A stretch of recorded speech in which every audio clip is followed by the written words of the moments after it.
Olá, meu nome é Antônio Roberto Vinha, sou cientista político. Estamos no dia 22, mas estou gravando pro dia 23.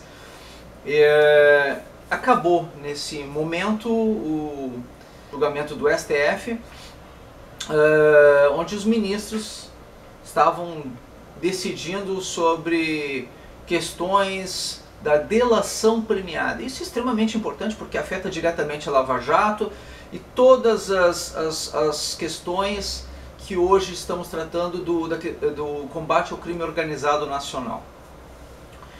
E estão sendo julgadas questões como, por exemplo, se Edson Fachin tem legitimidade para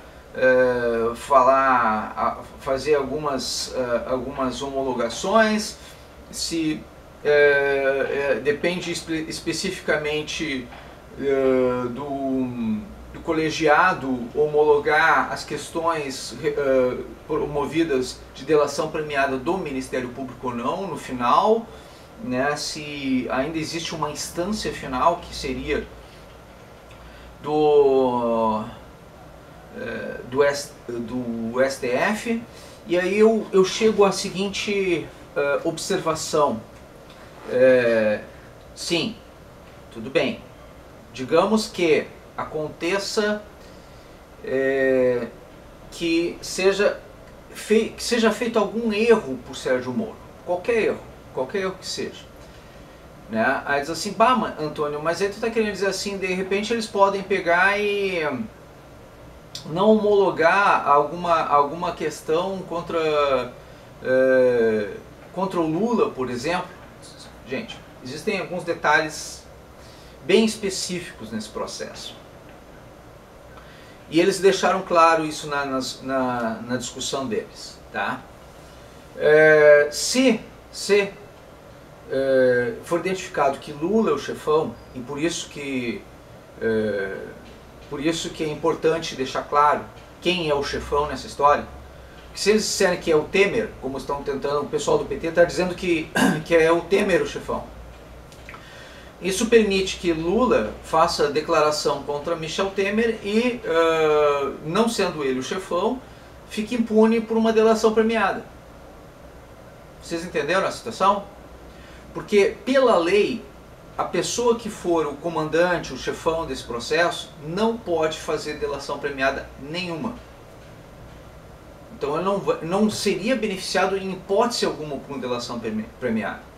Se Lula for considerado chefão, e eu já falei isso no meu vídeo passado, não existe outro político brasileiro com habilidade de mobilização de organizações paramilitares, criminosas, organizações que cometem crimes aqui no Brasil, como MT, ST, MST, os próprios movimentos do Comando Vermelho, desses grupos de vilas, de favelas do Rio de Janeiro, São Paulo, nessa assim, que estão dentro das cadeias, que se acontecer a prisão de Lula são possíveis de serem acionados por uma questão ideológica. Esse fator, eu já tinha explicado isso também em vídeos anteriores meus, aconteceu pela ideologização no momento que dentro do regime militar, e isso foi um erro do período militar, presos políticos foram misturados com presos comuns e acabaram aparelhando ideologicamente as prisões. Essa foi uma das falhas do regime militar, que deveriam separar os presos políticos dos presos comuns. O que aconteceu foi que eles doutrinaram nas prisões os presos e criaram todo um fundamento ideológico para a ação dos presos. Tem preso que acha que, tem presidiário que acha que que a profissão dele é ser marginal, que a profissão dele é ser ladrão, que isso ele está fazendo um benefício ideológico para a sociedade, porque ele está lutando contra o sistema. Ele acredita nisso. Né? E que ser preso é um ato heróico, mesmo dentro do processo democrático. Eles acreditam nisso. É a linha de pensamento deles. Eles creem nisso. Dentro das vilas eles creem nisso. E isso tem, eles apoiam algum partido. Quais são os partidos que eles apoiam? Os partidos de esquerda, né? Quem é o chefão de todos os partidos de esquerda no Brasil? Quem é que organiza, quem é que tem capacidade de mobilizar todos os partidos de esquerda de uma só vez no Brasil? Lula. Então, se tem algum chefão nessa história, é Lula. Na minha opinião, é esse. Tá? Essa é a opinião minha, como técnico de ciências políticas. Pela análise do cenário hoje, quem é que me diz quem é a pessoa que organiza, que tem essa capacidade, que tem essa mobilização? É Lula. Outro não tem. Eu não vejo ninguém mais com tamanha habilidade no Brasil. Ao mesmo tempo que é um elogio, né, do ponto de vista de mobilização e capacidade de mobilização, também é na minha concepção, uma prova cabal de que ele é a liderança nesse processo. Ou seja, ele é o criminoso, né? Então, se acusar de que é outro qualquer, que é o Fernando Henrique Cardoso, que é o Aécio Neves, que é o Michel Temer, que é o Eduardo Cunha, que seja qualquer outro que seja, o que acontece? Lula pode sofrer delação premiada porque ele não é o chefão. Então, a tese da esquerda é dizer que outro é o chefão no lugar de Lula, por causa disso. Tá? Essa é uma das questões. A outra questão é dizer assim, tudo bem, então Lula não pode sofrer delação premiada. Tá? Mas aí as pessoas que estão fazendo o julgamento final podem tirar os direitos daqueles que estão, ou Lula pode tirar o direito daqueles que estão fazendo delação premiada. O que eles estão julgando é exatamente isso, dizer assim, se chegar se for combinado, por exemplo, que Joesley Batista, tá, fez a delação premiada e tá, JBS, IOF, negócio assim, e aí chegou lá e tá demais a coisa, tá exagerada a coisa. E aí se deu conta, em algum momento, o Ministério Público ou a própria Justiça se deu conta em algum momento que eles ultrapassaram os limites dos direitos do Ministério Público. Eles deram muito mais do que merecia. Bom, entram algumas questões. A lei define o quanto eles podem tirar daquela empresa. Então, se a JBS tem, ou a empresa que coordena a JBS tem muito mais dinheiro do que é permitido por lei retirar, eles não podem retirar mais do que aquilo que é definido pela lei. Tem uma porcentagem, um percentual que é permitido retirar e tem um valor que é permitido retirar por lei, definido por lei. Eles não podem ser prejudicados além disso, a delação não pode ir muito além disso, né? É essa a questão, esses são os acordos que são estabelecidos. Além desses acordos estabelecidos, pode acontecer, e aí entra o que alguns ministros agora estavam comentando no final, vocês vão ver isso, né? Que eu vou deixar logo em seguida o material para vocês analisarem. Nos últimos 8, 10 minutos finais, mais ou menos, que eu coloquei, eles vão analisar essas questões, estão em muita dúvida. Por quê? Eles estão entendendo que em algum momento pode acontecer de isso gerar uma jurisprudência. Jurisprudência é um fato que acaba servindo para outros fatos, né? Então é muito importante essa questão. Não é que vai tirar o direito da Lava Jato ou do Ministério Público. É pelo contrário. É a possibilidade de rever alguma coisa que possa ter escapado pelo Ministério Público. É esta a questão. Tá? Mas o pessoal é do PT, isso, aquilo, mas por incrível que possa parecer, a discussão estava muito séria. Séria mesmo. Estava bem técnica. Muito técnica. E aí, vou dizer assim, pode ser para alguma vantagem para algum dos lados. Pode. Não vou descartar que não tenha acontecido isso em algum momento por alguma vantagem, algum interesse. Só que a questão é muito além disso, vai muito além dessa questão.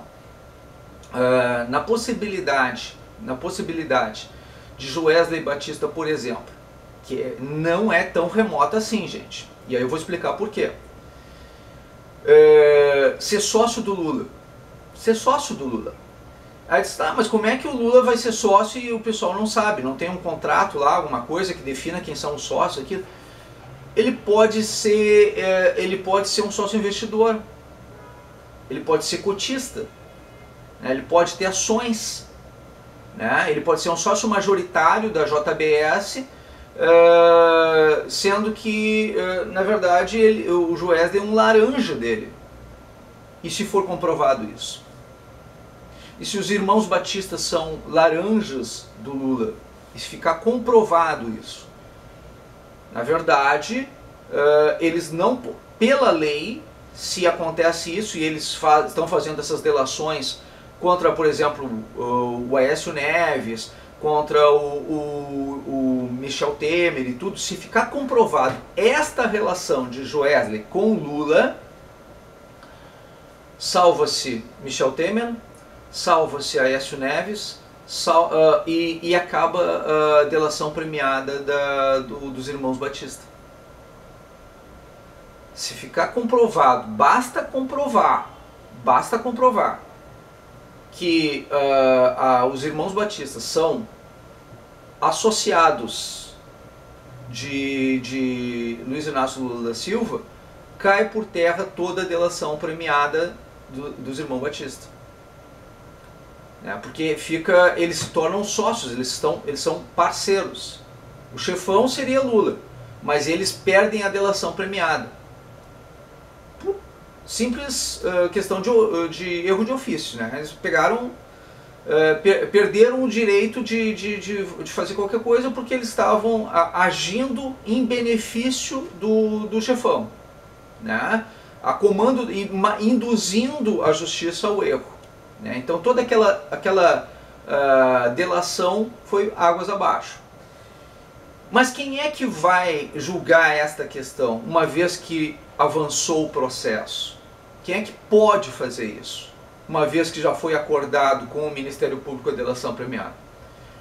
Segundo eles, o próprio Ministério Público ou a pessoa que entrou com a solicitação de delação premiada. Não poderia, por exemplo, o Lula requerer alguma coisa sobre isso. Não, eu não sou o chefão, isso, aquilo, eu estou requerendo que retire a delação premiada de Joesley Batista, isso, aquilo. E se acontece, né, porque ele pode até estar acusando o Lula, mas em uma menor escala, ele está realmente beneficiando o Lula mais do que prejudicando nessa delação que ele está fazendo. Né? Então essa situação pode acontecer. O próprio Joesley poderia pedir o cancelamento da delação premiada ou o próprio Ministério Público, segundo alguns ministros. Segundo outros, entendimento de outros, o Pleno do Supremo tem todo o direito de fazer isso, né, de fazer um último julgamento da causa do mérito. O que eu não vejo nenhum bicho de 7 cabeças. Tá? Então está sendo julgado aí a questão de que se o processo pode ficar ainda na mão do ministro relator, né, se as questões da Lava Jato podem ficar sobre essa questão, e está definindo, na verdade, a jurisprudência da delação premiada. É o que na prática está acontecendo neste processo. Ficou definido o quê? Nada. Nada. Quarta-feira que vem é que vai ser definidas as coisas. Quarta-feira só. Tá? Faltam 4 votos e nada está definido. Por quê? Porque, se vocês perceberem agora no final, na hora da apresentação do relatório, nem sequer a própria presidente tinha noção exata de como estavam feitas as contabilidades. Então houve dúvida na contabilidade dos votos. E na quarta-feira que vem vai ser retomado, já abrindo com uma confirmação de votação, de como cada um votou, se procede ou não, com um adendo. Pode ainda cada um deles, daqui até quarta-feira, mudar seu voto. alterar seu voto, tá? Daqui até quarta-feira. Então, eles podem mudar, todos que votaram até agora podem solicitar daqui para diante a alternância do voto, a mudança do voto nesse sentido. Não está nada definido até quarta-feira. Faltam 4 votar e os que votaram ainda podem mudar seu voto. Nada definido. Na prática, não sai prejudicada a Lava Jato em hipótese alguma nesse processo, nessa situação. Não sai. Porque ou o próprio Ministério Público pode requerer uma revisão do próprio contrato nesse sentido, caso haja algum prejuízo para o Ministério Público, né, caso seja definido que o Ministério Público tenha a última palavra, ou no último caso o Ministério Público faça uma delação premiada e ela não seja homologada por qualquer motivo pelo STF, de alguma maneira o Ministério Público foi corrigido em alguma instância que poderia ter acontecido. E o Ministério Público ainda pode ir lá fazer a defesa de tese. Ainda pode ir lá fazer a defesa de tese, explicar o motivo pelo qual esse tipo de coisa está acontecendo.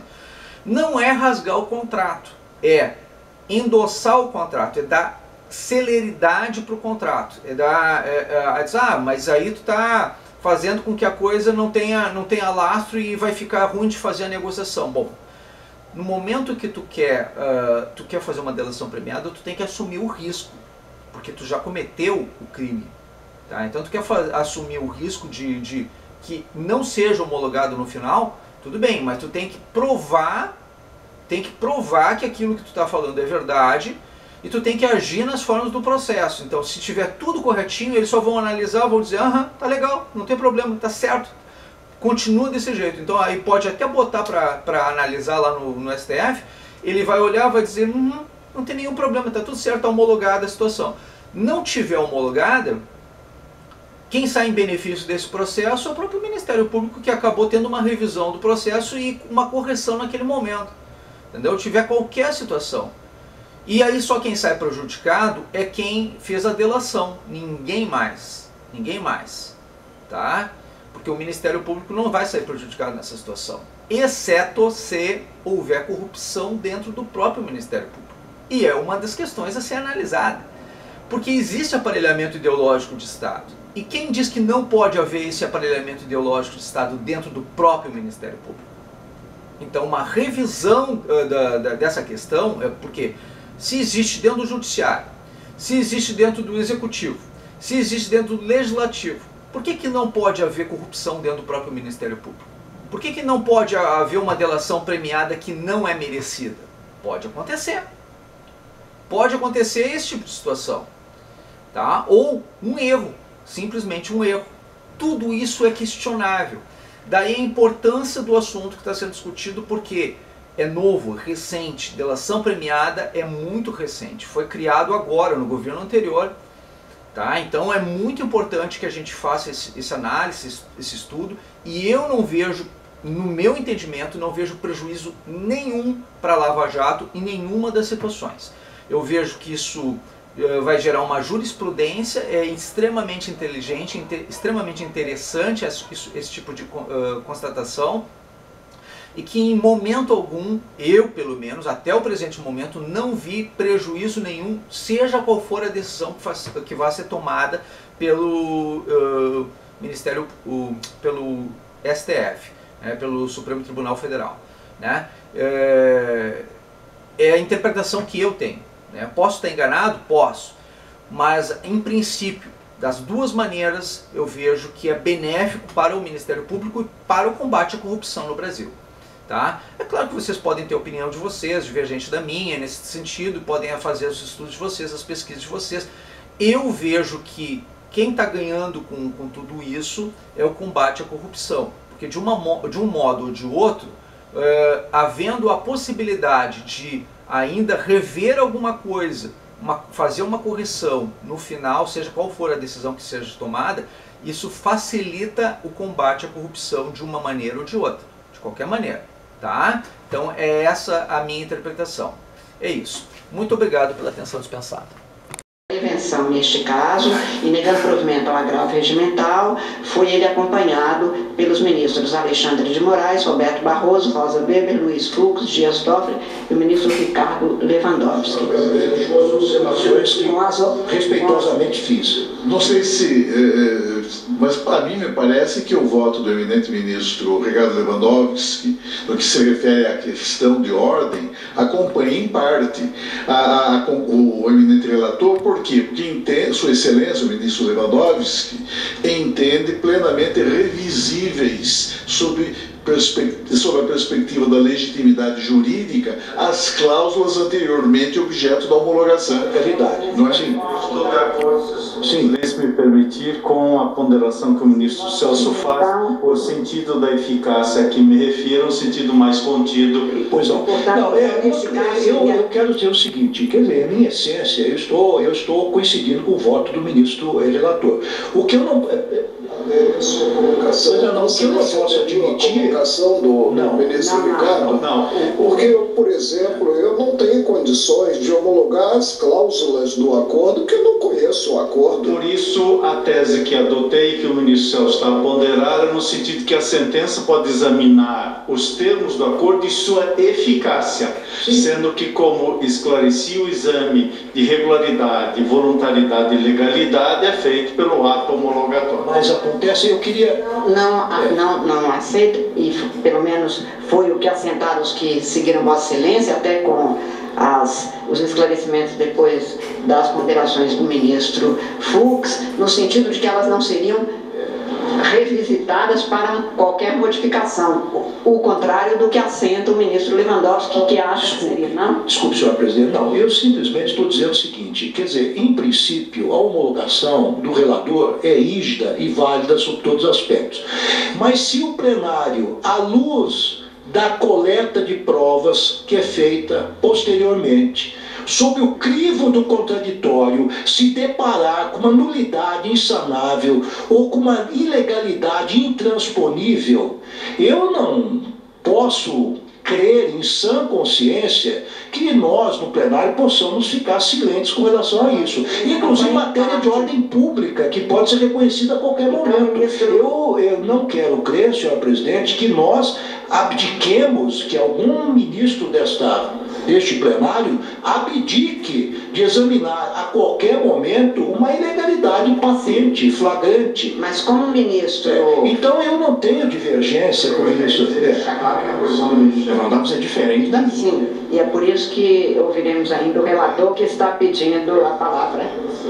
A tese que trouxe e que procurei já fazer explicitação vai no sentido de que esse exame, no julgamento final, na sentença, no acordo, nos termos do parágrafo 11 do artigo 4º da Lei 12.850, esse exame pode recair sobre os termos do acordo e sua eficácia. Isso significa, portanto, examinar o cumprimento do acordo e os termos respectivos. Eu vou até este ponto e creio que a posição do ministro Ricardo é um pouco mais extensa da que eu adotei. Eu estaria acompanhando em parte o ministro. Eu quero, sim, então vamos esclarecer, senhor presidente. Eu acompanho o relator no sentido de assentar que ele está prevento para examinar este e outros feitos conexos.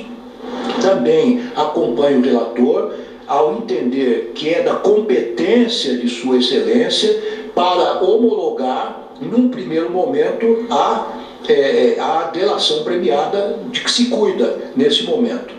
Mas eu ressalvo uma posição que acho importantíssima de dizer que a última palavra relativamente à legalidade e à constitucionalidade das cláusulas e condições que foram ajustadas no acordo de colaboração premiada é do juiz natural, que é o colegiado.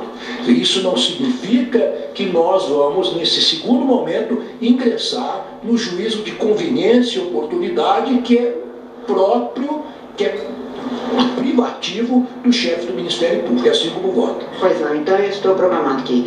Quanto ao voto do ministro Lewandowski, Vossa Excelência acompanha em parte quanto à prevenção e... Em parte porque, quanto à prevenção, ele acompanha o ministro. Quanto à questão de ordem, é que é esse dissenso. Eu vejo em parte, né? Sua Excelência está negando provimento. Negando provimento. Mas aí é quando a prevenção, Vossa Excelência acompanha. Na questão de ordem, na questão de ordem que a solução apresentada, neste particular, Vossa Excelência passou algumas ressalvas. Sim. Passou algumas ressalvas. Sempre pontualmente quanto a esse aspecto. Diverge nos termos do seu voto. Isso. Senhores ministros. Eu acho, perdão, senhor presidente, eu tenho a impressão que nesse ponto eu, de certa maneira, estou indo ao encontro daquilo que em Opter Dictum assentou o ministro Alexandre Moraes, também o que afirmou o ministro Dias Toffoli. Penso que isso, o ministro Marco Aurélio ainda não proferiu seu voto, mas deflui das intervenções que Sua Excelência fez. Pelas mãos e Vossa Excelência já conhece meu voto. Eu acho que no caso do ministro Dias Toffoli. Sim, matéria toda. Aí você pode invalidar o negócio jurídico por vício de vontade ou por vício social. É diferente. Ele assentou exatamente nos termos do voto do ministro Fachin. Então, por isso aqui, sim, a questão de ordem, na questão de ordem é que há essa divergência no ponto. O ministro Sepúlveda Pertence gostava de usar uma expressão que era inconstitucionalidade chapada. Se nós nos defrontarmos aqui no plenário com uma inconstitucionalidade chapada, nas palavras do eminente ministro Sepúlveda Pertence, que ainda nos ilumina com a sua sabedoria jurídica, eu acho que não podemos ficar silentes. É só esse ponto. A mesma pergunta que eu fiz ao ministro Alexandre. Se nós não nos depararmos com a inconstitucionalidade chapada, a delação seria revisível pelo plenário? Não, depende. Se a nulidade for relativa, nós vamos verificar. Se a nulidade for absoluta, tolitor question. Não sei, mas se for porque nós temos que estabelecer a regra. A exceção nós vamos analisar no caso concreto. Mas a regra é essa. Adiantando que eu, como ministro da Suprema Corte, eu fiz um juramento de observar e fazer respeitar a Constituição e as leis. Então eu não posso, se eu me defrontar com uma inconstitucionalidade, uma ilegalidade, manter-me inerte. Do meu ponto de vista, ministro Lewandowski, é que há uma preclusão. Se passou pela homologação, é isso. Paciência. Então aí, como diz o ministro Gilmar Mendes, quer dizer, transita em julgado essa decisão? Claro. Do relator? Não, está vendo? Aí nós temos uma divergência muito séria. A decisão sobre regularidade, legalidade e voluntariedade preclui. Porque é isso que diz a lei. Porque, veja, não há como salvar o Instituto da Colaboração Premiada se por um motivo pré-existente à homologação, se puder mais à frente, anular a colaboração. É um mero delegado, é a longa manos do plenário. Sim, mas cabe recurso da decisão dele para o plenário. Não, da homologação? Sim, é grave regimental. Preclui, não cabe mais. O Ministério Público é o colaborador. Não há mais nenhuma. O Ministério Público é o colaborador, porque terceiro interessado, o ministro Dias Toffoli já sentou no voto dele, reiterado pelo ministro Celso, que não pode. Portanto, só quem pode recorrer da homologação é o Ministério Público ou o colaborador. Fora isso, o eventualmente citado no acordo de colaboração pode se defender de todas as maneiras que ele quiser no seu inquérito e na sua ação penal. Chamar a colaboradora depois. Inclusive, só não pode querer invalidar um negócio jurídico que ele não participou. É isso. Bom, os votos foram tomados. Podem ser mudados a qualquer tempo, mas foram tomados, senhores ministros. Eu agradeço a presença de todos, agradeço os senhores advogados, senhor Procurador-Geral da República, senhora secretária das sessões, senhores servidores. Está encerrada a presente sessão. Desejo a todos uma excelente noite.